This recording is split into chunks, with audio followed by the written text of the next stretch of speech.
DoctorAche reviews Harry Potter and the Prisoner of Azkaban. Alright, short review. Very good movie. I appreciate how well, from a cinematic standpoint, this movie was made. But I am biased because I love the books so much. And this is when they really have to start taking liberties in order to fit the story into one movie. So it's a very good movie overall, but I hate the changes and some things just didn't work for me. Let's get into it. Writing, I'm giving a 7 out of 10. Very good writing. Always great writing in these movies. Beginning gets a 5 for me. The beginning is good, don't get me wrong, but it just feels a little bit rushed, and it's just a little silly at times. Ending, I'm giving a 6. Very good ending. Saving Sirius was great, but I did not like the literal ending, like where Harry flies off into the sky on the firebolt, and then it freeze frames on him. I thought that was a little silly, stupid, whatever. Also, the firebolt, by the way, wasn't even mentioned in this movie until Harry opens it in the last scene. Anyone who's watching and hasn't read the books or seen the later movies just doesn't really know anything about the firebolt, and so I feel like it was kind of thrown in there at the end, and I don't know. One of those book to movie adaptation things that I wasn't really a big fan of. Characters, I'm giving an 8 out of 10. Great characters as usual. The new members, Lupin, Black, Pettigrew, was great. Really amazing was also Professor Trelawney. I thought she was a very, very good book to movie adaptation, and she's just hysterical in all of her scenes. I just love it. Performances get an 8 from me. Amazing performances as per usual. This time around, the child actors have pretty much grown into their roles, into themselves, and so they no longer have nearly as poor deliveries. Great acting in this movie. Timing gets a 6. The timing was good, but it felt a little rushed.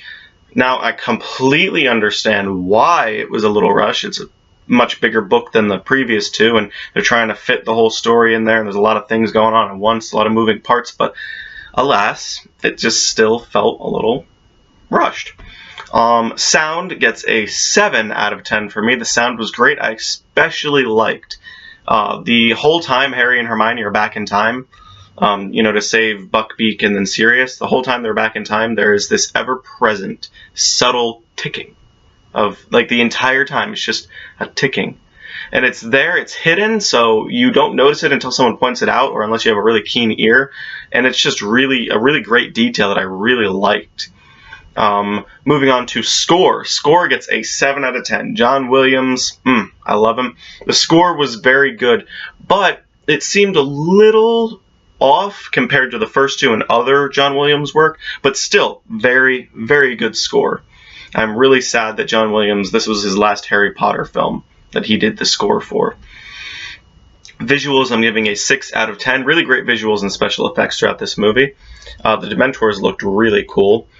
Believability gets a 6, considering this world that we're viewing is magical. The believability is fantastic. It's amazing how they can make magic believable. Editing gets a 7 out of 10 from me. Pretty good editing. The ticking I mentioned earlier was really good, along with many other appreciated post-editing commodities throughout the movie. The twist, I'm giving an 8 out of 10 too. One of the greatest twists in the Harry Potter universe. Sirius Black, who was sent to Azkaban for killing 13 people who sold Lily James and Harry out to Voldemort, was innocent. And Peter Pettigrew, who was thought to have been killed by Sirius, turns out to be Scabbers, and he's the one who sold them out to Voldemort. Wow. And also, Lupin is a werewolf. Another little twist in there. Although you can kind of see it coming with Snape, kind of basically telling you. But some people, it's a pretty eye-opening twist. Cry I did not cry from this movie, although a lot of people tend to cry from Harry Potter movies just because of the nostalgia and the overwhelming emotions. This one didn't make me cry. I don't think any of them made me cry, although I'll let you know about that when I get to reviewing the future ones. Message gets a 7 out of 10 for me. The message is about finding happiness even in the darkest of times, and to remember that the ones who leave us will always be in our hearts. Both of these sentiments are told by Dumbledore at the start of term feast, and by Sirius just before he flies off on Buckbeak at the end after they save him.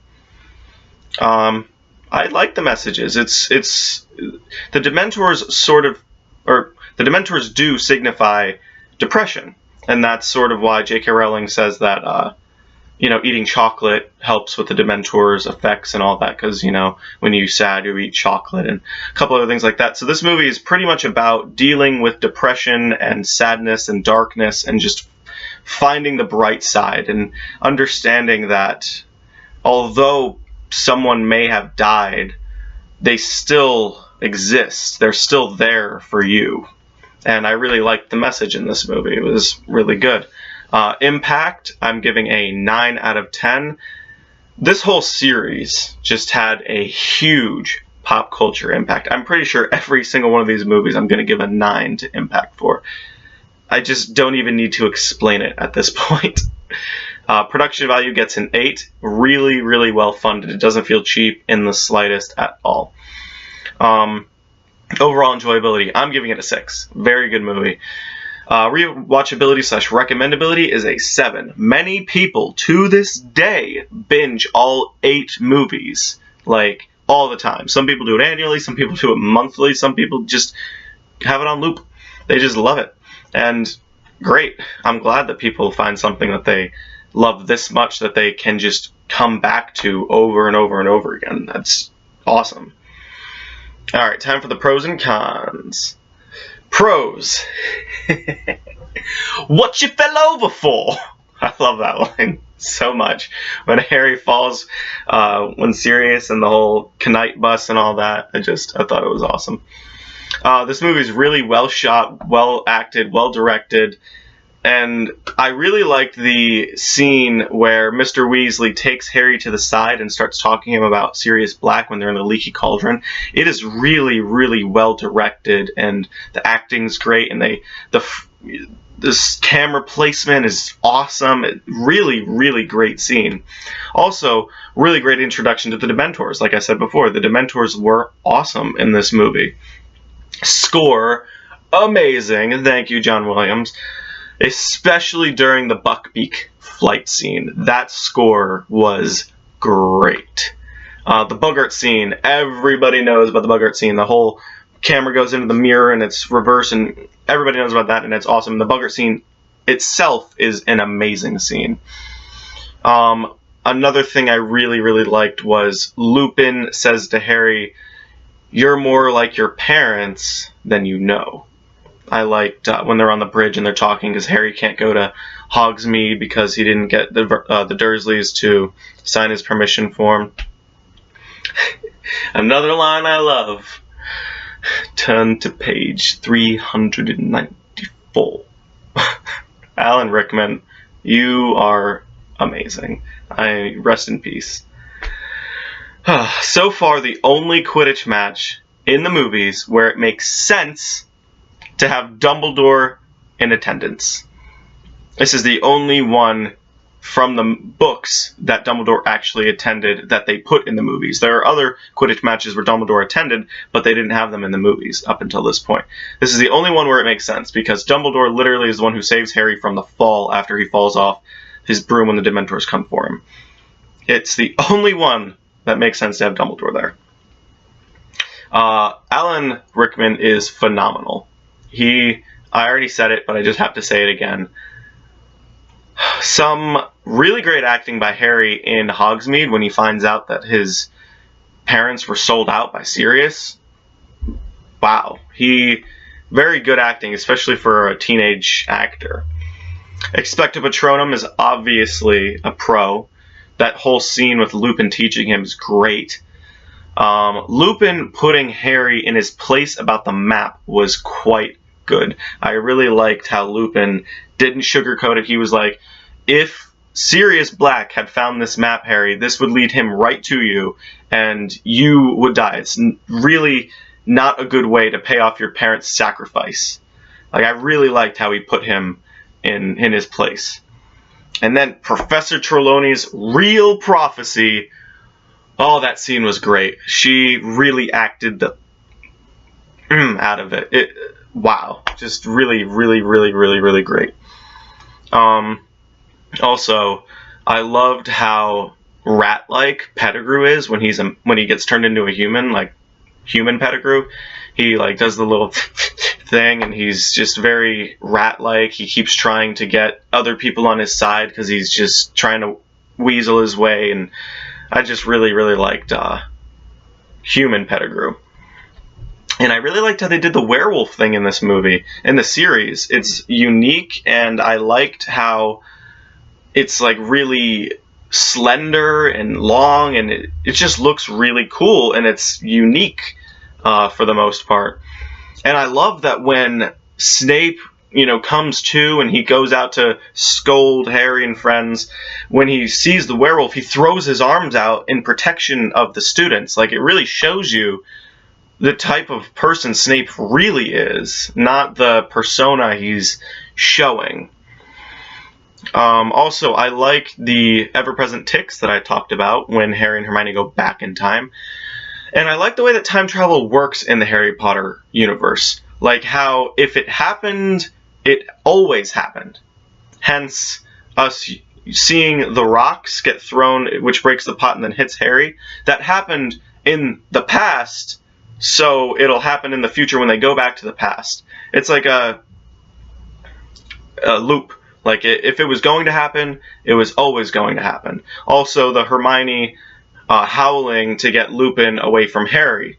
That happened the first time we saw it, and so it happened when they did it. It wasn't like they were changing the past.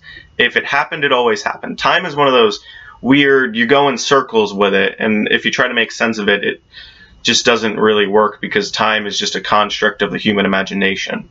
So I really like the way that they did time in this movie. They didn't make it to where you can change stuff, because a lot of the complaints people make after seeing this movie is, well, if time travel exists, why don't they go back in time and kill Voldemort when he's a baby? Or go back in time and tell Lily and James that Peter's going to sell him out? Or go back in time and solve this and go back in time and solve that?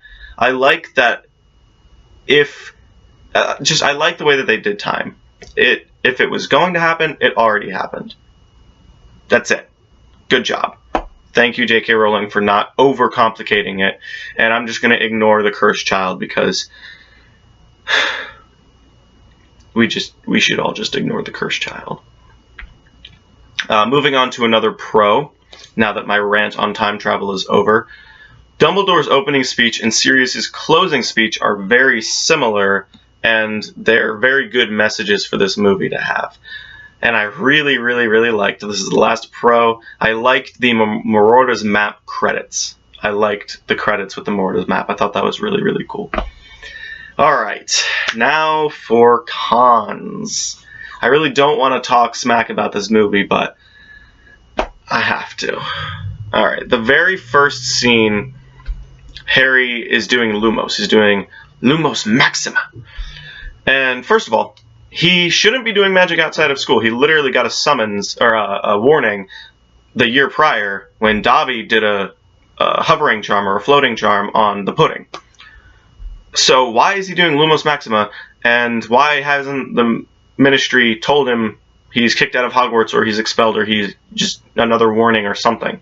Like, he shouldn't be doing magic outside school. Also, Lumos Maxima isn't a spell. It's just Lumos, and then Nox. Lumos Maxima is not a spell. Also, Harry Potter stuff is supposed to be locked up by the Dursleys. He's not supposed to have his wand and his books and his broom.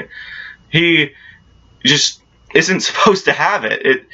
The Dursleys lock it up in the cupboard under the stairs. Sure, in the book, they say that he goes in and he takes a couple of his books so he can do his homework, but he leaves his wand, he leaves his broom, he leaves his trunk.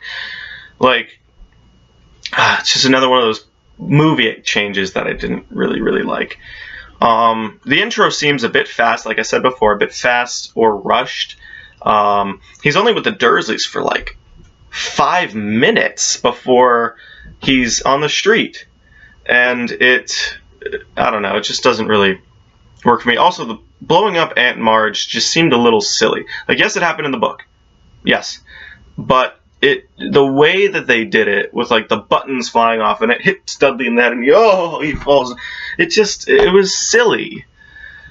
I mean, the whole series has some silly parts, and yeah, this is when it goes from silly into serious, but I don't know. It's just, I feel like the first two, they did the silliness better.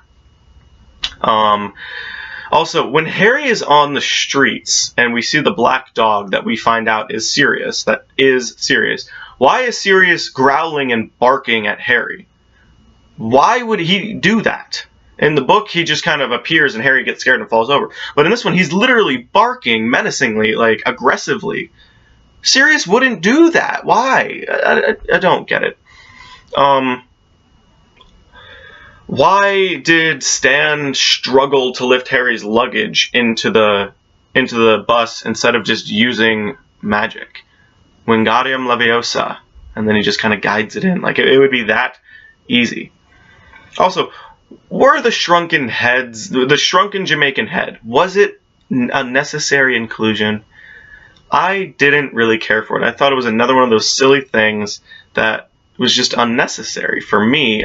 Some people probably love it and think it's hysterical. I just thought it was weird and just didn't really fit with how I thought magic in the Harry Potter universe was. I don't know, maybe that's just me. Also, they skipped the entire Harry spends weeks and weeks and weeks in the Leaky Cauldron / Diagon Alley.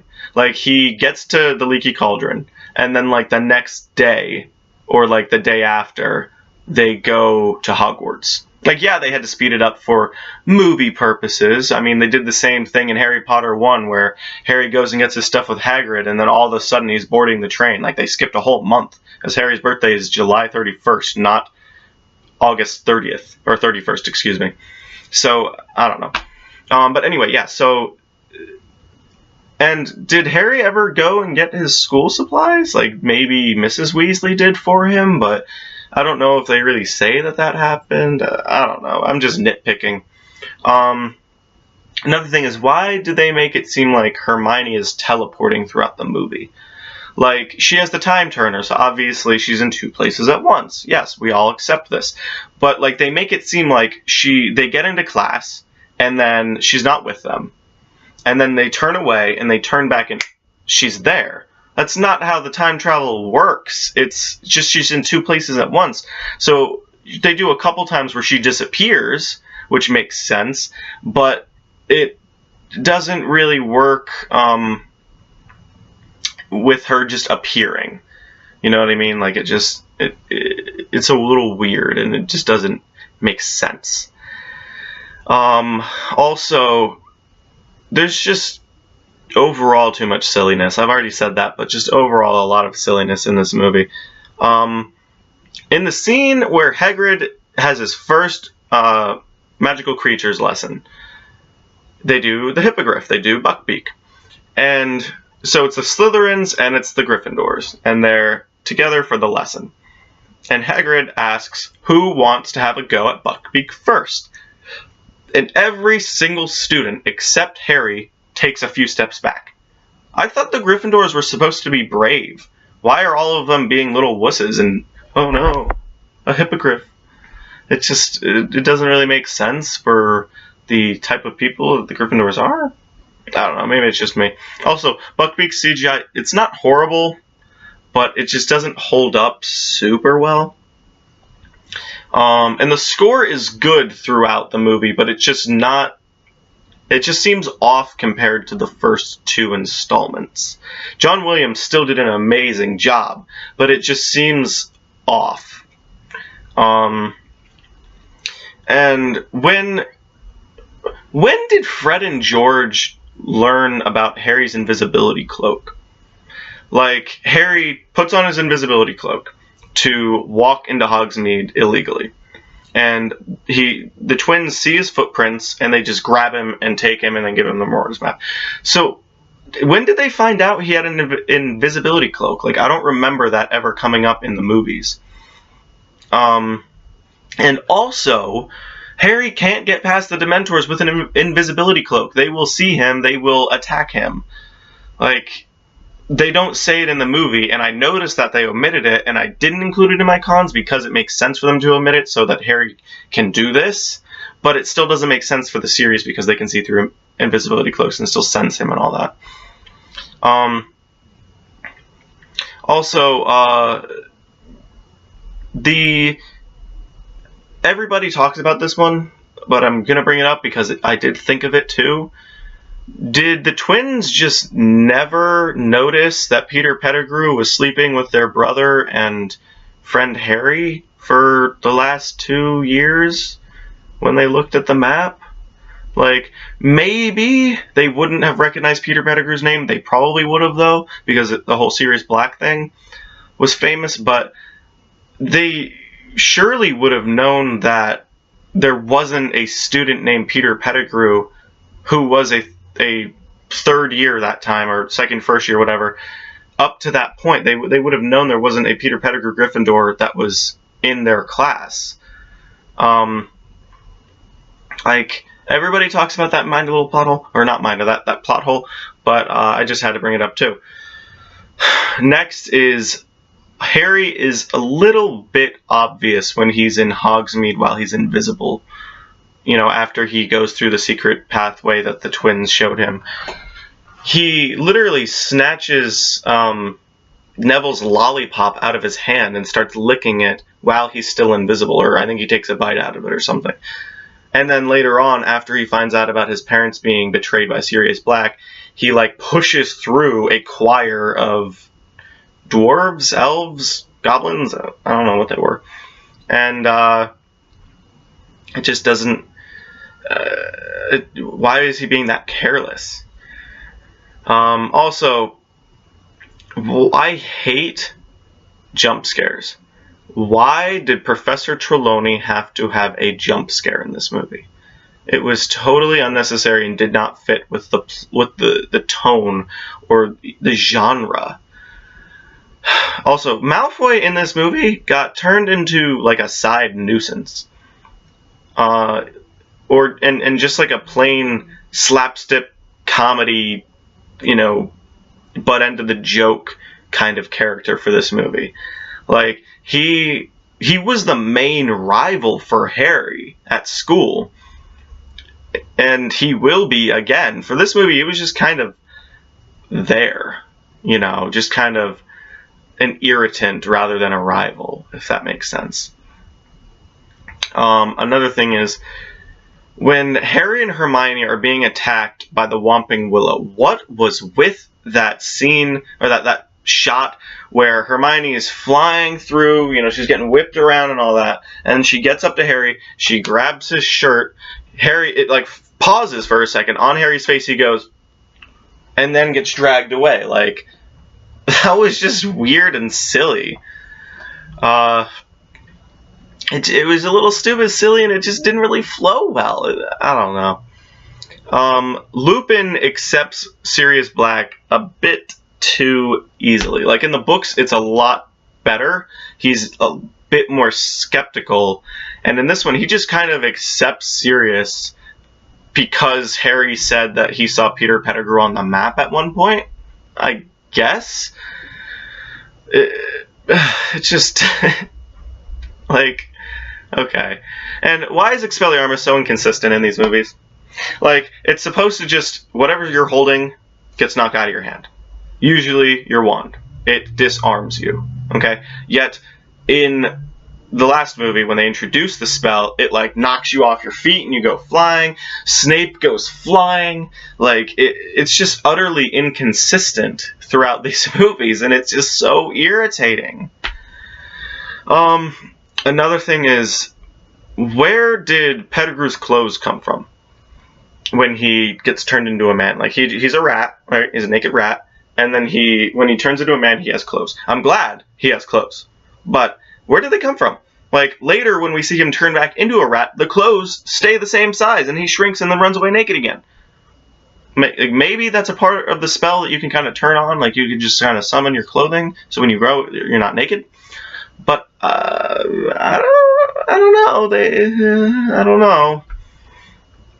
Also, like, the same goes for Sirius when he turns into the dog.